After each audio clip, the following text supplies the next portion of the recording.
Assalamualaikum warahmatullahi wabarakatuh. Alhamdulillahirrahmanirrahim. Salatu wassalamu ala asrofil anbiya'i wal mursalin wa ala alihi sayyidina Muhammadin wa ala alihi ashabihi ajmain.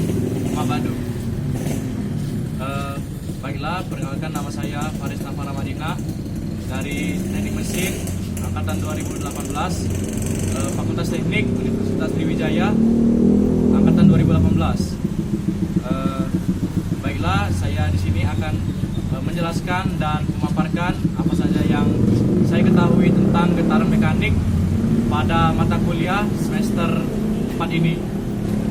Baiklah, getaran mekanik, pengertian getaran adalah gerakan bolak-balik dalam suatu interval waktu tertentu.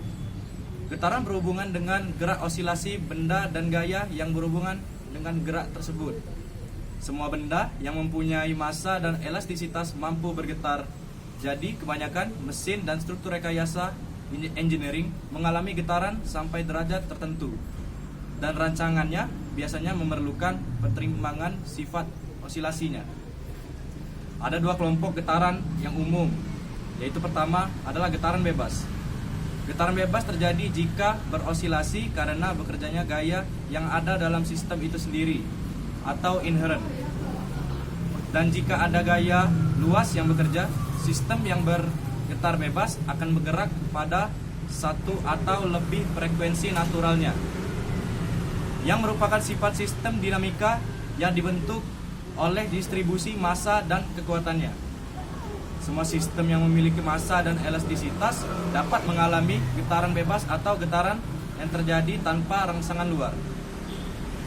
Yang kedua adalah getaran paksa. Getaran paksa adalah getaran yang terjadi karena rangsangan gaya luar. Jika rangsangan tersebut berosilasi, maka sistem dipaksa untuk bergetar pada frekuensi rangsangan.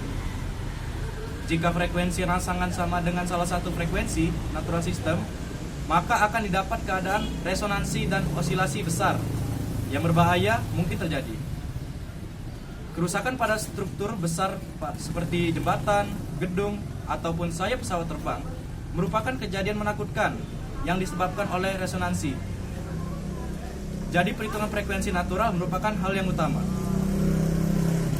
Yaitu selanjutnya, adapun gerak harmonik. Gerak osilasi dapat berulang secara teratur atau dapat juga tidak teratur. Jika gerak itu berulang dalam selang waktu yang sama, maka gerak itu disebut dengan gerak periodik. Waktu pengulangan tersebut disebut periode osilasi dan kebalikannya disebut frekuensi. Jika gerak dinyatakan dalam fungsi waktu X, T, maka setiap gerak harus memenuhi hubungan T sama dengan X, T, dan prinsip D'Alembert. Sebuah alternatif pendekatan untuk mendapatkan persamaan adalah penggunaan prinsip D'Alembert yang menyatakan bahwa sebuah sistem dapat dibuat dalam keadaan keseimbangan dinamis dengan menambahkan sebuah gaya fiktif pada gaya-gaya luar yang biasanya dikenal dengan gaya inersia.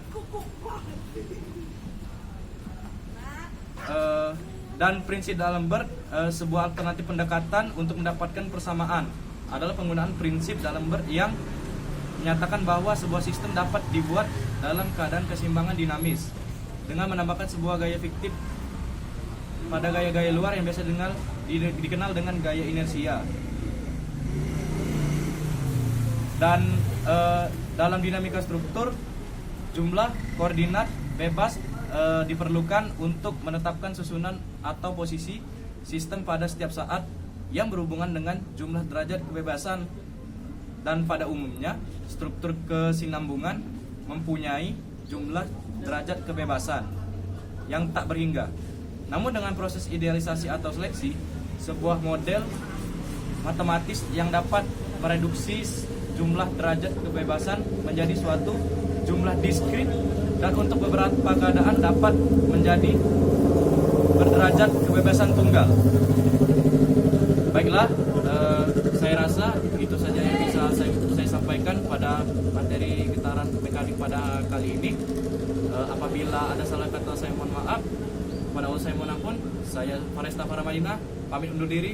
Wassalamualaikum warahmatullahi wabarakatuh.